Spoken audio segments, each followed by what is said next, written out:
Welcome to the world of My Hero Academia, a world filled with heroes and villains. Can I defeat evil such as Nomu in All For One and unlock new heights as a hero? Continue watching to find out. Also, we hit 5,000 subs. I say we go for 10,000 next, so if you could hit that subscribe button it'd mean a ton to me. But without further ado, let's begin. Day 1, when spawning into a new world you're given a completely random quirk, which if you're new to the My Hero universe is like a power. I spawned with the quirk half hot, half cold, while Mason spawned with the quirk cremation.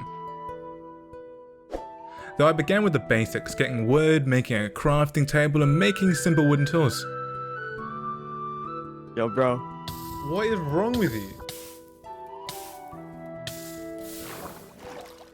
Nah, I want half heart. Mason. No, I got the heroes around. I'm backing it. Yeah. Oh. My bad. Oh, I got. Oh, press M. So by pressing M, you bring up your stats card, which shows you your level, rank, and reputation, etc. Though rep and rank coincide, but more on that later. I also could put on this criminal's hair, which is pretty eerie, actually. No. Though I began collecting cobblestone for the obvious reasons of making better tools. Then began mining some coal. For some reason made a wooden axe.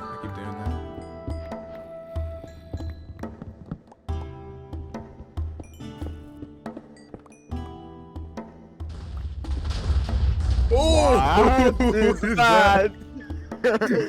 And then mined some iron, since in this world, armor would be incredibly important. I found cash. I found money down here, dude. We found a ravine which funnily enough had a bunch of villains and Endermen. Mason wanted to kill him, so I just watched. That is technically my dad after all. And when it came to fighting the criminals down here, I was way too weak and had to rely on DABI's long-range flame attacks. You know what? Screw your forest, dude. Have fun. Also, with SHOTO's left side, I could cook animals without the use of a furnace, which made food gathering extremely simple. After taking in how unincredibly cool we looked, we decided to hop into what I called the Flame Express and adventure outwards. But before I could venture too far, I look awful. Whoa, is that? Arano with confidence ready to fight alongside the students until... Oh, it's this guy. So back on rep, the reason rank and rep coincide is because the more students and heroes you defeat, the closer you become to owning the rank villain. The same goes for hero. So the more villains and criminals you defeat, the closer you become to owning the rank hero. Luckily, I never really got a finishing blow on any students, so my rep never really changed. However, I realized that there were more pages of the stats card. This allowed you to assign points to different stats and look at what level you unlocked new moves. I decided to put my very first point into power. Oh, back it go. Whoa! We were way too weak to take on any characters, so we called it a day there. I came across the powerful villain Muscular, whose quirk muscle augmentation allows him to increase his physical might, and he was most definitely extremely powerful. But I really wanted the experience I'd get for taking him down.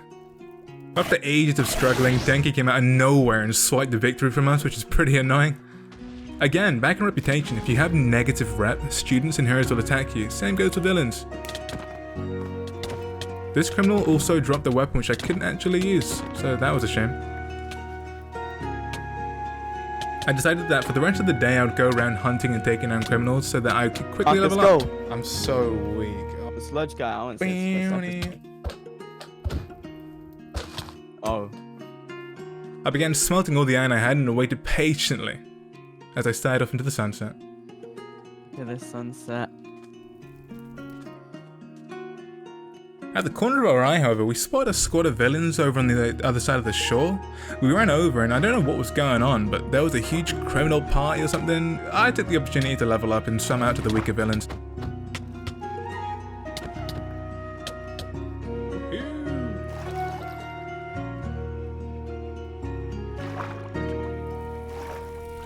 After taking them all out, I turned my attention to one of the members of the League of Villains, DABI. After a pretty uneventful fight, DABI was eventually taken out. I then called it a night there. Waking up on day 13 to 16, I now have enough rep to be classed as the hero, as well as level 3, meaning I need to gain 2 more levels to unlock my next move. I then upgraded my tools from stone tools to iron tools. We started venturing around and stumbled across a small gang of criminals and villains. After taking out these villains, I was left with very few experience points, so I went and took out some animals since they give 1 experience point. Until I finally was level 5. Leveling up made my life as a hero so much easier since I didn't like how I had no long range attacks leaving me open to damage, which funnily enough, level 5 was a long range based attack, where I could shoot fire and ice. Alright, I have range. On day 17 I came across a village finally. Upon getting inside I saw the friendly neighborhood Iron Golem taking on a villain and he looked painfully low, so I decided to assist him. It took a while since despite getting a new move I'm still extremely weak, but nonetheless, through sheer plot armor alone, the Iron Golem and I took down the villain. I repaired him up and eventually found another local village gang, so I quickly took them out.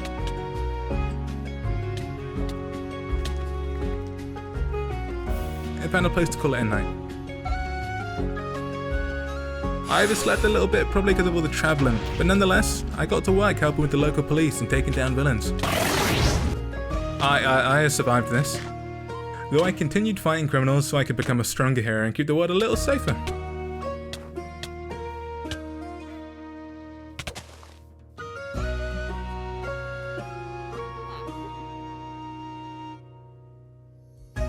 After a decent sleep, we woke up nice and early to find a couple villains on the outskirts of the village. We quickly made work of them and ended up crossing the sludge monster and DABI again, who clearly wasn't actually defeated the first time we fought. Though this time, he had to have been beaten since he literally dropped his head, which is pretty freaky actually. He could also put his head on to add to the freakiness of this. But I gave the head to Mason since he had DABI's quirk, making it the only logical thing to do. Moving on, I began chopping trees down to begin working on a new house since I was designated as the builder in this duo. It took a little while to come up with a decent design due to the limited resources, but I can safely say this wasn't too bad. Until you really think about it. More on this later. Oh, done.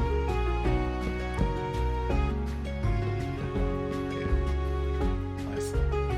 I began crafting and placing chests which would help with storage problems. I didn't really know where to put them, so I just ended up having them on the sides. We also made a little friend. I might have to report. I will no longer try to report this. Moving on, we spotted some heroes taking on a villain, so we decided for the sake of our experience and helping out fellow heroes, we'd go and assist. We ended up taking down the villain, but all other heroes disappeared. Weird, I don't actually know what happened to him. Powers are cool and all, but I've set the rules in this channel. With power-ups, comes a new set of drip, that's just the law. So I decided to go with SHOTO's white outfit since I've always liked how cool and clean it looked. Though before I could continue, a new villain appeared who didn't give me a single problem. Fortunately, after beating that villain, I was able to level up and unlock my next move, Ice Skate. This move made movement and traversing the world much easier, it was so cool. With the villain out of the way and a new ability unlocked, I got back to crafting, and I mean, I really didn't look half bad. Also, SHOTO happened to be in the village at the time and unleashed an insane move which just shot tons of ice spikes. Oh my god. Though I'd say me and Mason really started to look the part. Though I really wanted the ice that SHOTO had on half of his body, so I spent absolutely ages searching for a snowy biome. After finding one and returning, I began crafting all the ice pieces, and yeah, I'd say it was worth it. I didn't look great with the face piece, but the rest looked insanely cool. Also, within regards to the ice skate ability, if you were wondering, Bro, I'm chilling up here, yo, what? no, the ice doesn't stay. However, after a long, continuous set of days, we called it a day. On days 36 to 40, two problems arose. 1, Mason, and 2, creepers. And then 3, Mason and creepers. He would just let them explode by the house. Anywho, moving on, we decided to go adventuring hunting for villains, so that we can improve our rep and level at a faster rate. During these periods of days, I think it's safe to say our ability to take down criminals and villains improved immensely. Meaning our ability as heroes was finally being recognized. However, along with that also came a bit of overconfidence. But after a while I reached level 19, meaning I only needed one more level to unlock my next move. I ended up finding a broken nether portal about in the wild and found some obsidian, as well as golden tools, though I left the tools. Go get him, Marcus. That's alright, how good is it? There you go, leveled up. And a bit after that, I ended up finally leveling up, which meant I could use the previously seen ice spikes move. So even though it looked super cool, I don't really think it was all that useful in battle, but I could be wrong. Whoa. Ice skate is so useful. It also gave me a firewall, which is how it sounds, basically a wall of fire. I then got right back into taking on some villains in hope of better testing my new moves. And still, I didn't find ice spikes or firewall to be that useful, which I was pretty bummed about. I continued venturing around, taking down as many criminals and villains as I could, while testing my new moves, as I really wanted to understand it more and hopefully make use of it, but I really couldn't. If you could let me know if I'm doing something wrong, that'd be ideal.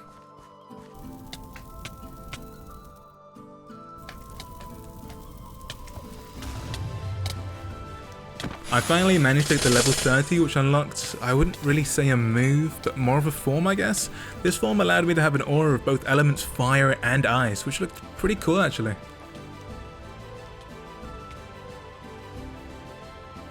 I didn't seem all too useful though. That was until Mason came over to check out my new form and began taking damage, which is when this made sense to me. Put simply, if you came close to me, it hurt. Though what I liked so much about this form was that if Mason shot a fire attack at me, which he did a lot, it would actually deflect off of me and hit him instead, which meant I was finally immune to his annoying fire attacks. However, I wasn't immune to him and creepers.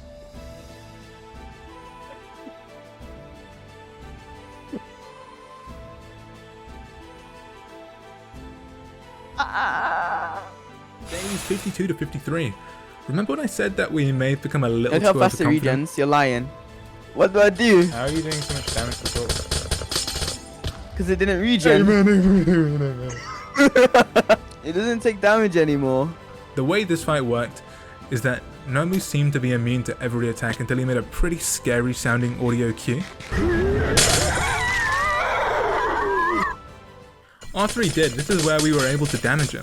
We were pretty weak compared to him, but with strategy, we were able to do decent amounts of damage.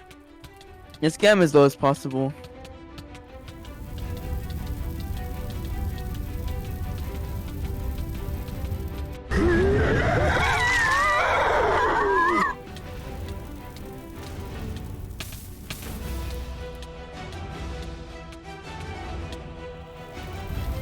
Go get him.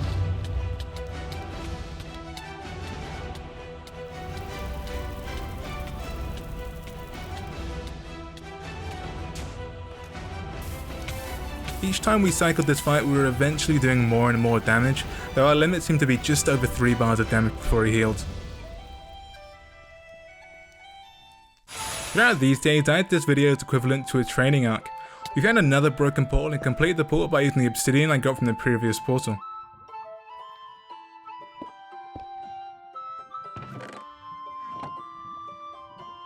Though we were one obsidian short, while I was brainstorming the main character of another Shattered Awakening moment or something, so that was cool. Mason gave me enough iron to make a bucket, since the quickest way we could fix this problem was using water and lava, though I was scared of messing up, so I let Mason do it instead. And yeah, he smashed it. We lit the portal and hopped in. The plan was to spend a stupid amount of time farming zombie piglins, since if you're somehow unaware, if you hit one piglin, its entire family tree and friends back it, which you gotta respect. But this made it perfect for gaining experience quickly. And it was working like a charm, since I had jumped 4 levels in a relatively short time, though the time between levels gradually increased, of course. But after a painfully long training arc, I couldn't wait to hit the sheets. What could go wrong with 2 flame users in a wooden house? What am I supposed to do? I can't call it down. Punch it. Wrong one. Oh my god. Oh wait, I can. Oh my god. The house was a shambles, unfortunately. And Mason.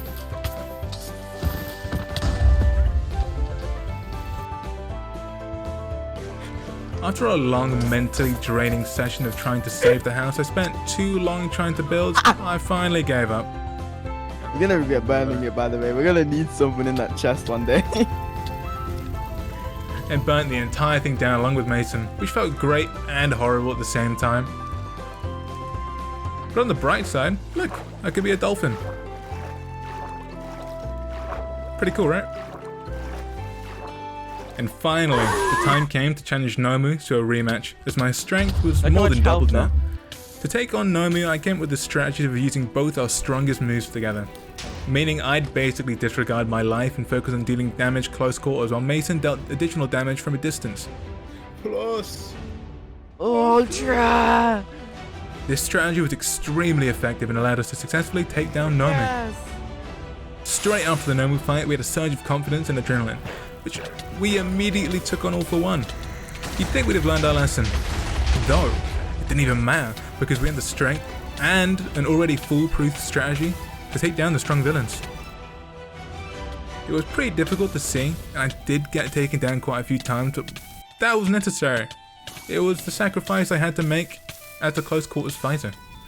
After endlessly freezing and burning All For One, he eventually was defeated. And honestly, he was quicker and easier to defeat than Nomu, which was surprising actually. The real loser here was the surrounding forest, which burnt down because of us, but nonetheless, with every powerful villain in this mod right now defeated, Mason and I looked upon a safer world. Hope you enjoyed today's video, and I'll see you in a bit.